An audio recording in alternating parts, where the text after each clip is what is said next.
Hey YouTube, this is day 6 of the bee apiary build. It's coming along quite nicely. I've got the hives installed.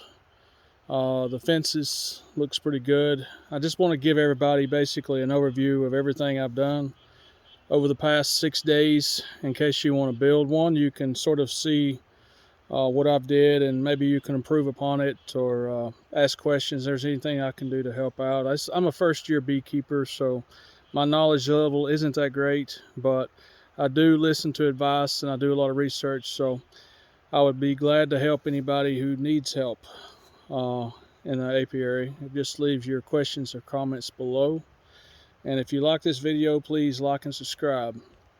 Anyway, let me give you a little walk around and show you what I've done so far.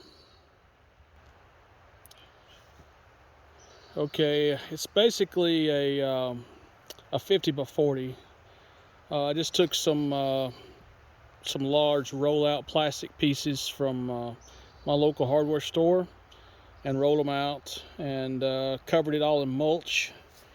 The plastic extends about 2 foot below the fence line, so that when we do our mowing, we can just mow basically right around and go all the way around the apiary and not have to worry about weed eating around the electric fence here. We're just gonna be able just to mow all the way out along the side and up around, and so there shouldn't be any trouble as far as weeds growing around the electric fence. I definitely am not a big fan of weed eating. I love riding lawnmowers, and I'm gonna put one to work around here, hopefully. The solar panel, I think it's basically a 30-watt solar panel. I got a charger that goes with it here that's 30-mile charger, and as you see, there's also a deep cycle battery here. On the deep cycle battery, you can see I put an inline switch. You just switch it on or off to kill the electric fence or to turn it on. I think that's something handy to put in, and you don't really need to be too sophisticated with this. You can put it right on your charger wire. This runs straight to the fence charger, so just take your hot wire from your fence charger and hook it straight in line, and that's all you really need to do. And right here behind it, you can see this is my ground wire. It runs down. I got it hooked to a 8-foot ground pole here. Unfortunately, I couldn't get it all the way nailed into the ground. I hit some kind of huge rock down there and it just stopped. So it's about 2 foot above the surface. But I did hook another ground pole over here, and it's all the way down. It's 8 foot in the ground basically. I opted for a 4-strand fence because I wanted to make sure that if there was any skunks or anything, that if they hit that bottom wire, they should get shocked. So I'm hoping that'll keep the skunks out of my apiary. I've installed 3 hives so far. I got a package coming next week, 3 packages rather, of bees, and I'm wanting to use those bees to do my splits with. It's getting a little bit late in the season, but hopefully I'll still be able to do some splits this year. Up above me here, you can see one of my hives. It's hopefully in the future going to be a flow hive. I got it sort of set up for that.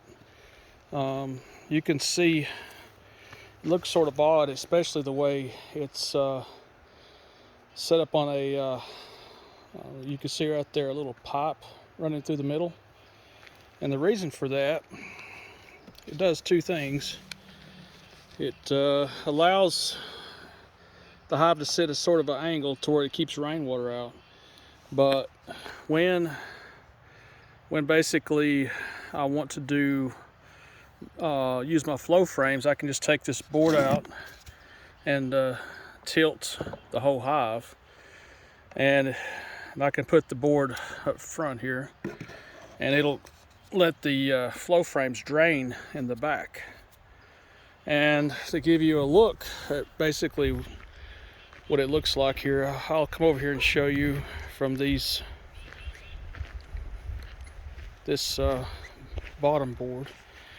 It's pretty simple, really. It's just screw you in a pipe, put you some nails and some support beams at the bottom, and it'll just tilt. I don't take credit for this idea. I saw another YouTuber using it, and I thought it was a wonderful idea to get your flow frames draining properly. I think they say to put it about a 30% angle in it, and it seems to work pretty good. But that's pretty much it. Let me bring you down and let you see a couple more things I think is a good idea to put on your apiary, just to keep the deer from running through your fence line. They might just, who knows, take off flying and crash into your fence, and you could have a mess. But this here is basically a predator ward. At night, it's solar powered. At night, it's got a couple of lights here that flash. You can look them up on YouTube. But I have it on every corner of my fence line.